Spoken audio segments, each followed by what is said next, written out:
Merci beaucoup, Raymond. Donc, je suis très content de vous revoir. Ça fait quand même quelques semaines, presque quelques mois qu'on ne s'est pas vu.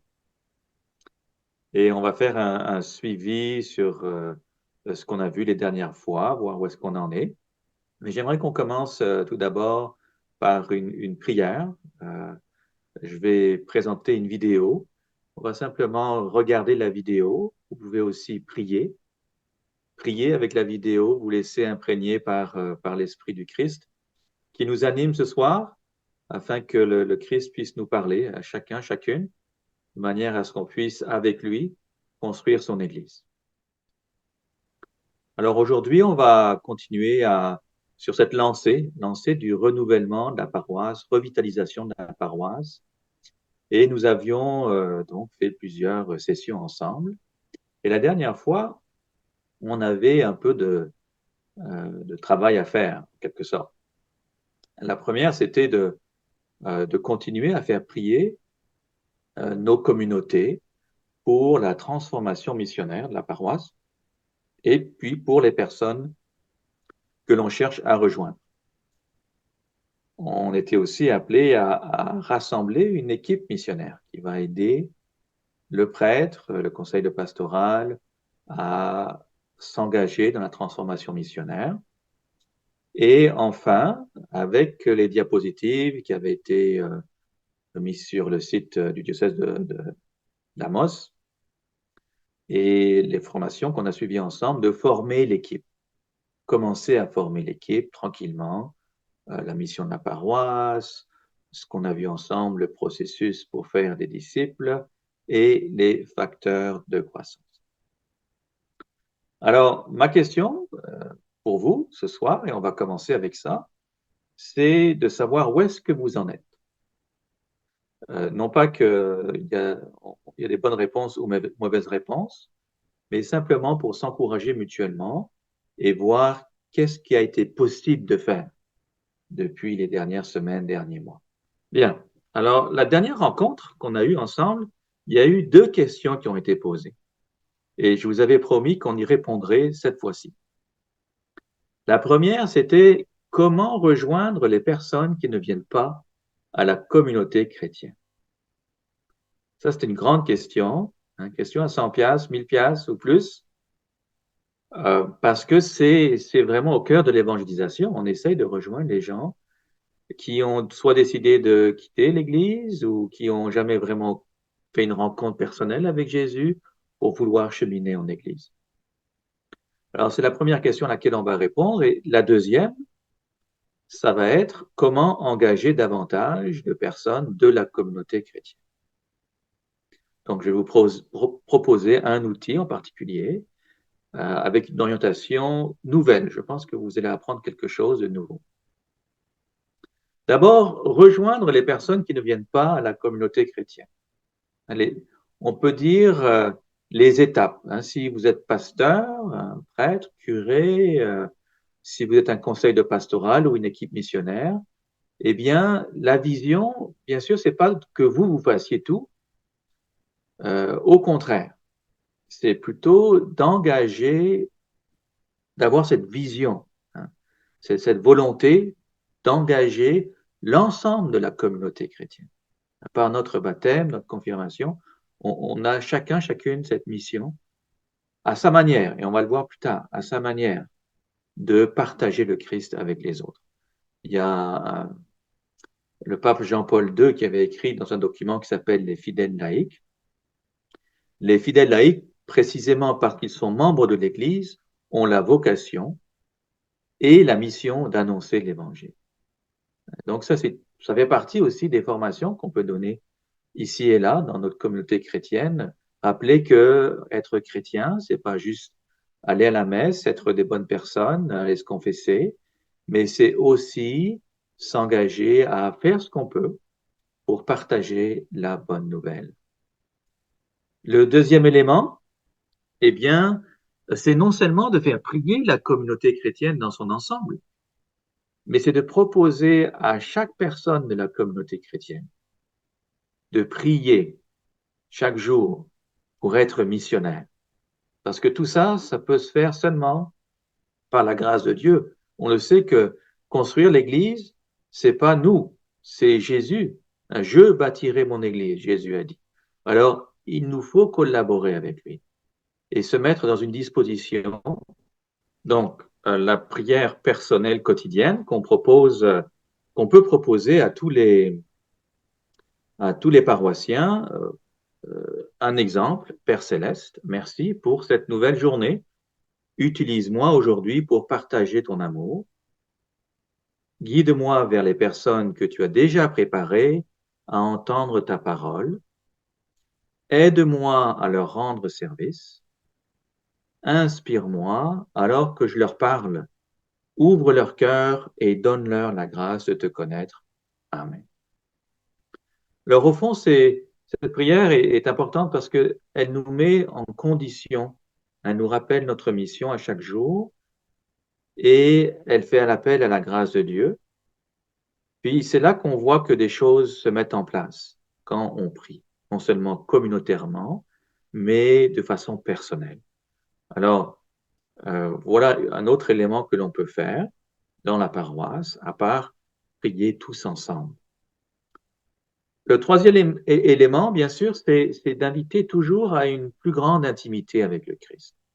Et ça, on ne peut jamais le répéter assez parce que, au fond, la mission, l'évangélisation, ça jaillit de cette intimité personnelle. Chaque personne de la paroisse, plus elle est intime avec le Christ, plus elle va vouloir partager l'amour du Christ. On reçoit l'amour et c'est tout à fait spontané, on veut le partager.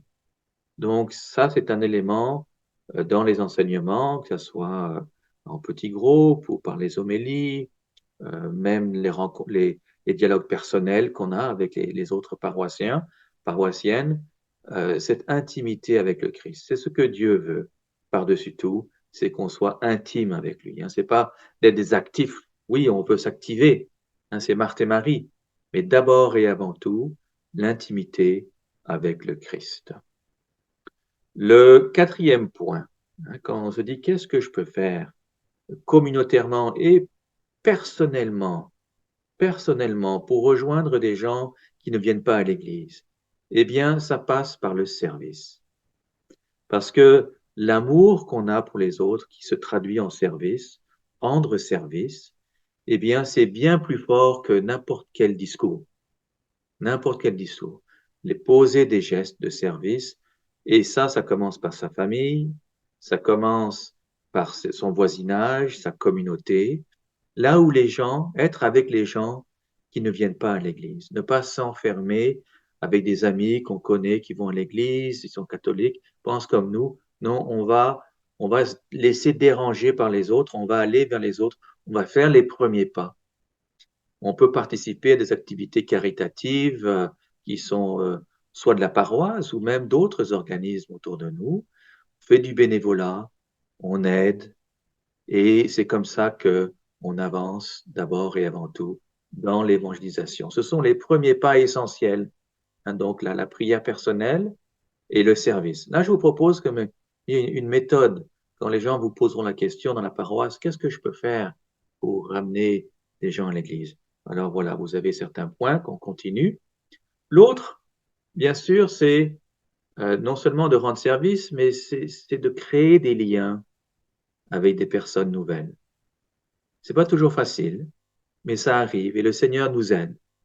Alors, je vous enverrai ces diapositives. Hein, je vois qu'il y a une personne qui prend des photos, c'est très bien, mais vous les aurez, les diapositives, par courriel. Donc, ne vous inquiétez pas. Donc, bâtir des liens avec des personnes. Hein, parfois, c'est des petites paroles, un sourire, euh, une petite parole d'encouragement. Et petit à petit, on bâtit des relations. Et quand on regarde le Christ était une personne de relation. C'était toujours de relations un à un avec des personnes, avec ses disciples, avec ses apôtres. Bien sûr qu'il y avait des grands enseignements, mais on le voit souvent parler avec des personnes euh, de un à un, hein. Un autre élément. Alors, une fois qu'on fait ça personnellement, eh bien, euh, si on peut, si on a la force, si on a deux, trois personnes pour nous aider, ou avec la paroisse, eh bien, c'est de créer des occasions d'activités sociales. Alors, on connaît des personnes nouvelles. C'est quoi qu'on va faire après? Eh ben, c'est essayer de les connecter avec, d'autres personnes de la communauté chrétienne, des choses qui vont les intéresser. Vous voyez, c'est pas forcément à dire aux gens, OK, on va tout de suite aller à l'église, bien qu'on puisse le faire, mais c'est de rassembler ces gens pour que continuer à bâtir ces liens. Alors, ça peut être des ateliers, des cours de cuisine, des fêtes de Noël, des potlucks, barbecue, activités sportives, on va faire une marche ensemble, faire de la randonnée, euh, et d'être des rassembleurs en quelque sorte. Même si c'est une, deux, trois personnes, faire des choses ensemble.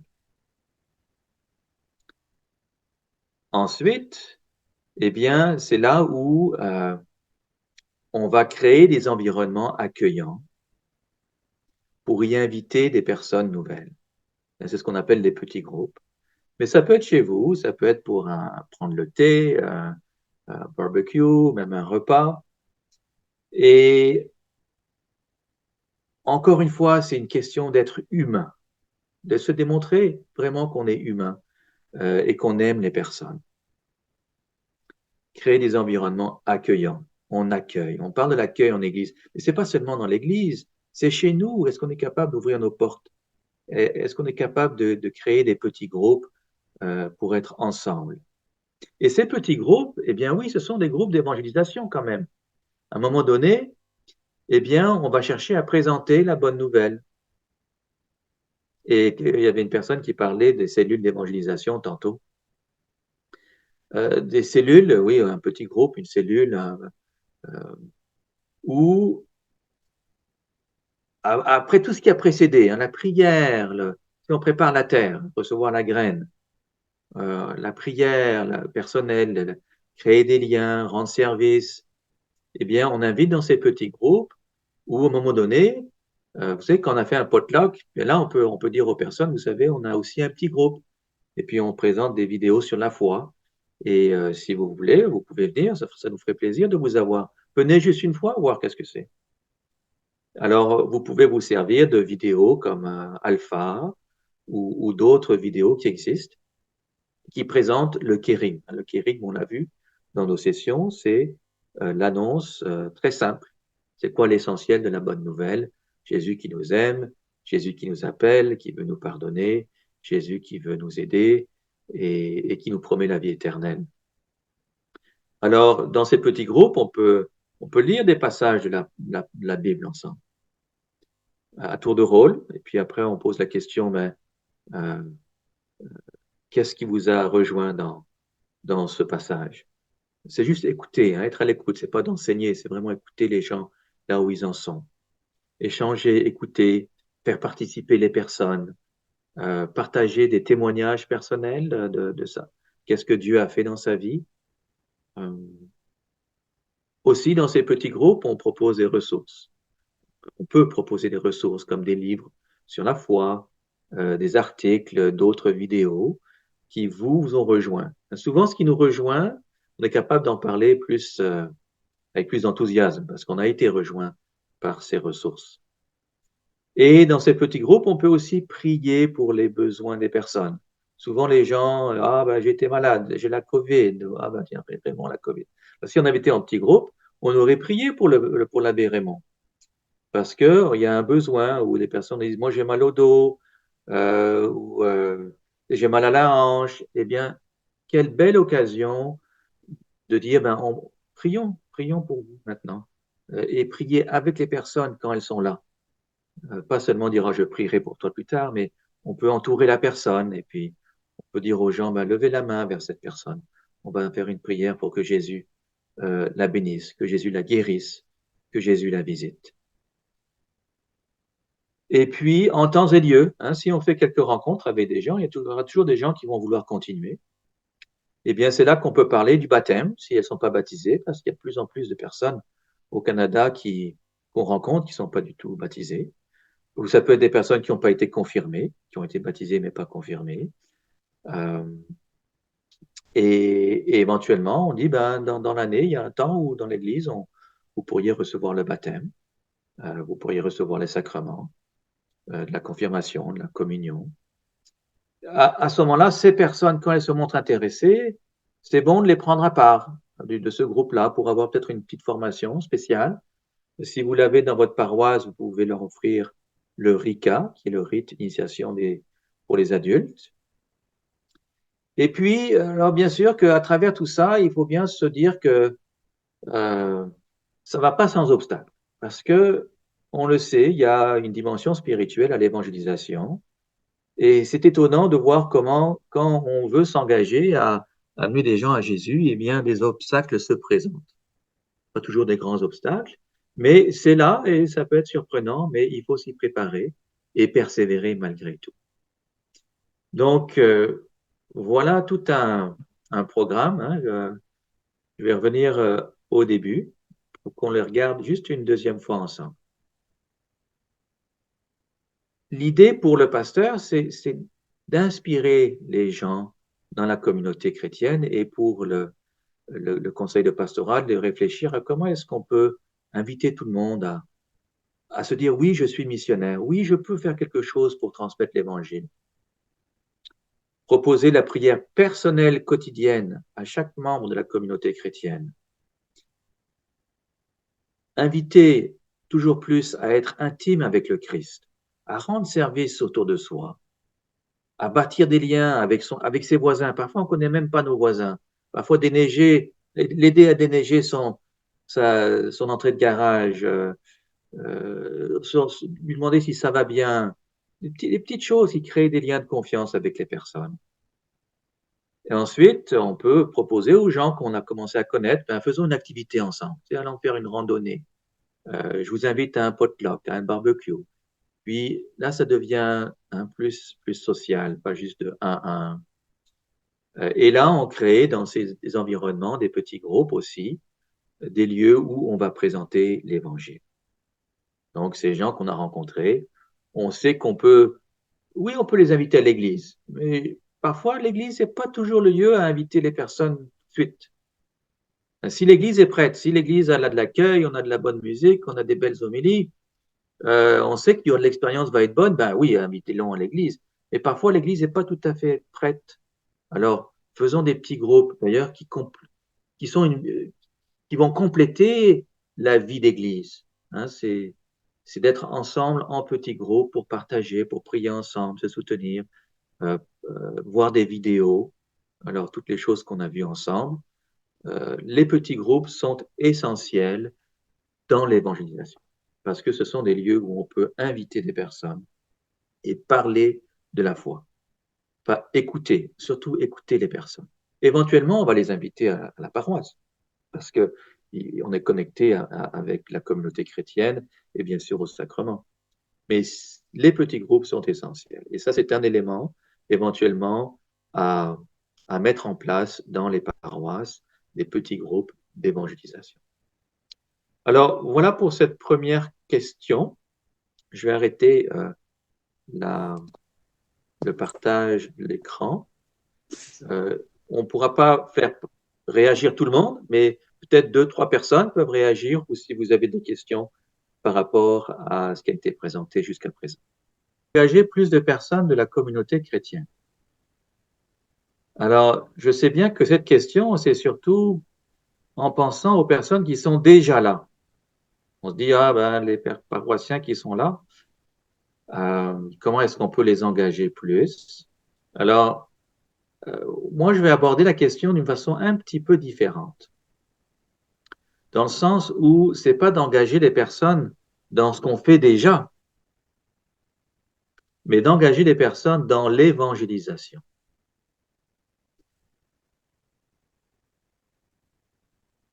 Vous voyez, il s'agit au fond, pour engager les personnes, de commencer à les écouter.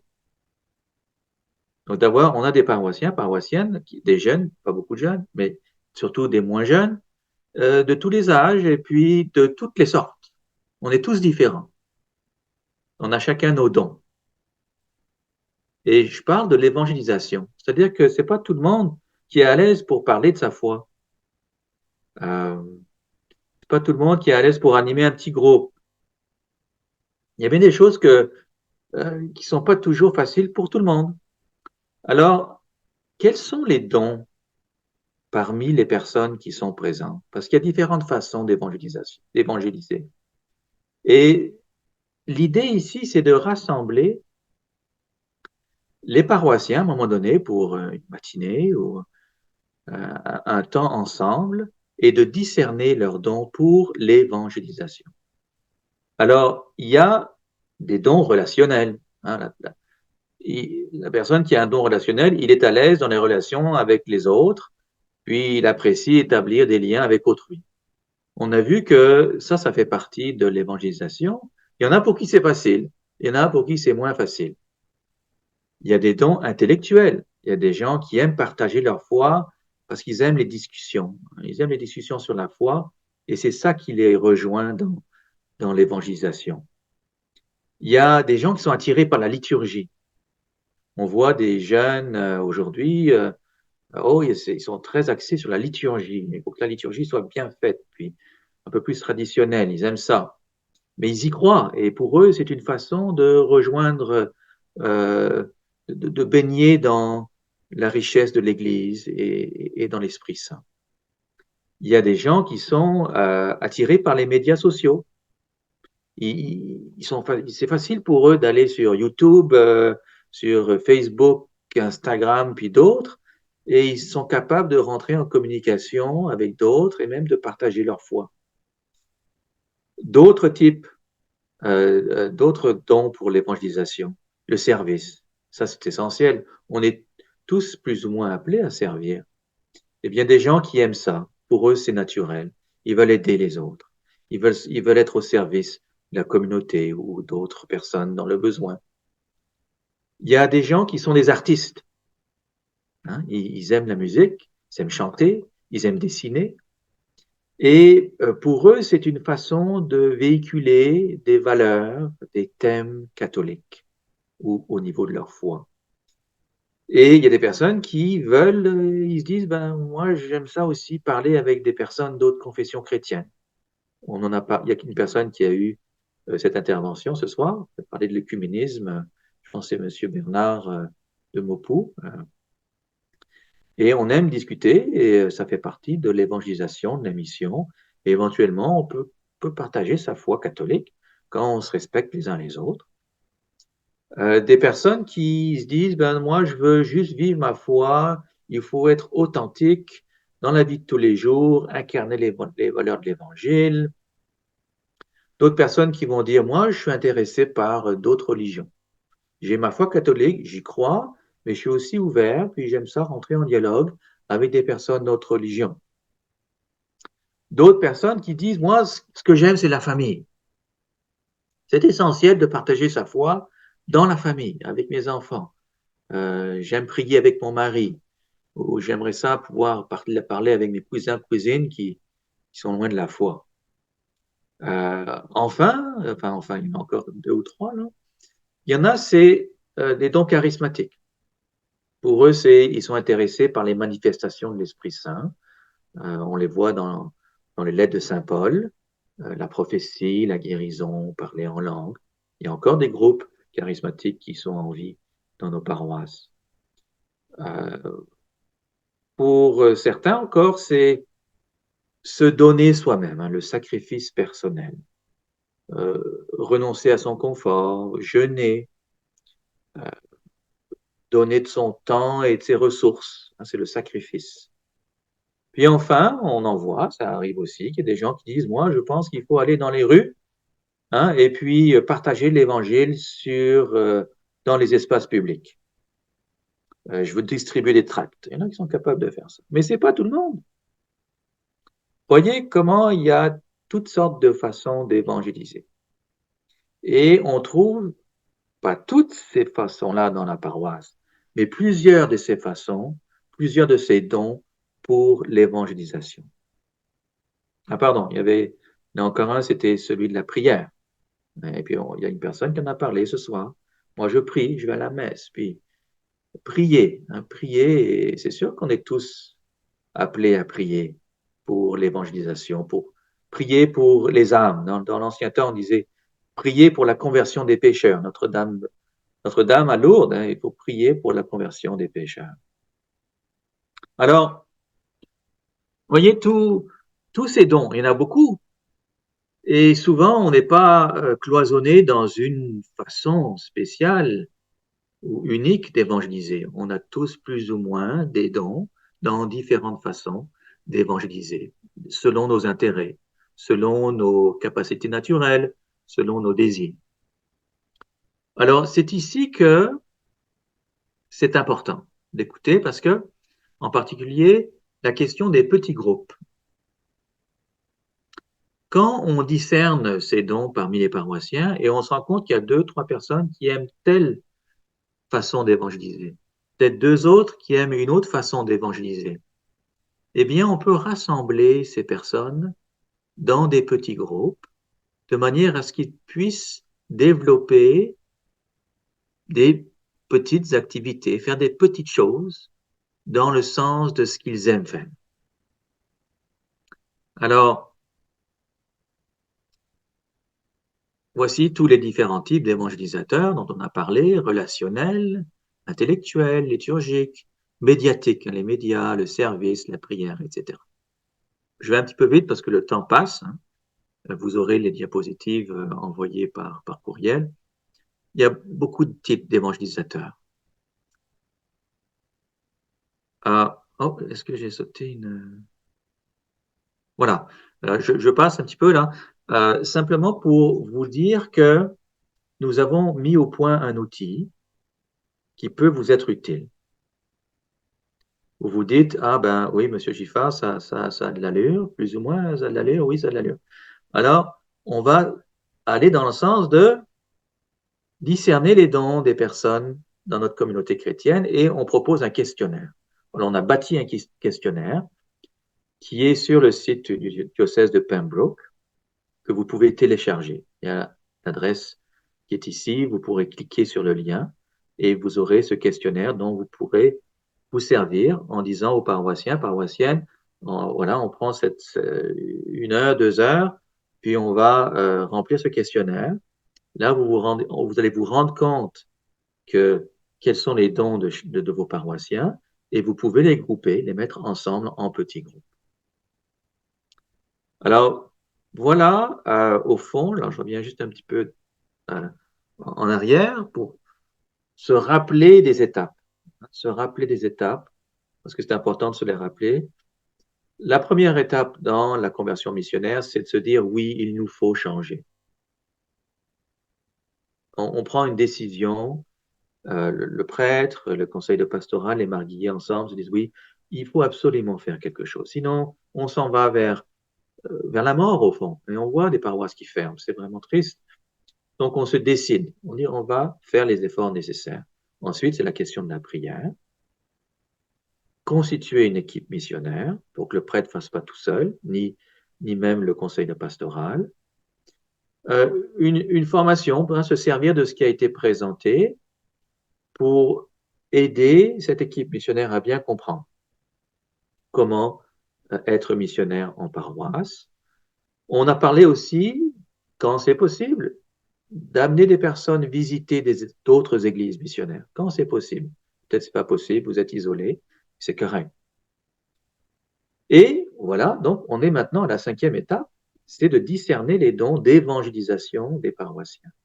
Ce qui va faire qu'on va être capable de les impliquer. C'était la question, hein, comment impliquer les personnes en rassemblant les personnes, en discernant leurs dons. Et ce questionnaire va beaucoup vous aider, que vous pourrez trouver sur le site de Pembroke. Alors, on organise des séances de réflexion en groupe. Et puis ensuite, une fois qu'on a discerné les dons, chacun sait dans quelle catégorie il appartient, on peut rassembler les personnes en petits groupes et leur dire, ben, vous pouvez vous rencontrer régulièrement et puis réfléchir à des activités d'évangélisation qui correspondent à ce qui vous intéresse, à vos dons. Et alors, c'est sûr que ça aide aussi d'avoir un répondant dans la paroisse qui va être celui qui veille, qui fait le lien avec le pasteur sur ce qui se passe au niveau proprement dit des activités d'évangélisation, comme une personne fait le lien avec le pasteur pour les activités de prière, qui peut l'aider à réfléchir sur des activités de prière. Ici, c'est de faire le lien entre ces petits groupes et, euh, et le pasteur. Mais ça peut être simplement un groupe, c'est pas important de commencer juste avec un groupe, ça peut être deux groupes selon les personnes que vous avez, et ces groupes vont décider quand ils se rencontrent, à quel rythme, etc. Alors, voilà pour ce soir. On n'aura pas vraiment le temps de se réunir en petits groupes. On a quand même bien partagé, je pense, au début et puis au milieu. Cette question, vous pouvez vous la poser vous-même, ensemble, dans votre paroisse, dans votre conseil de pastoral ou l'équipe missionnaire. Comment mettre en œuvre ce qui a été partagé aujourd'hui?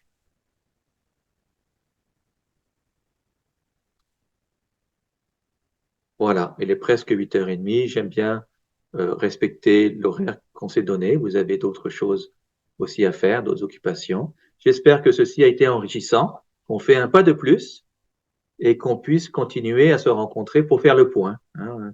On n'avance pas tous au même rythme, on a tous des capacités différentes selon nos paroisses et des contextes différents.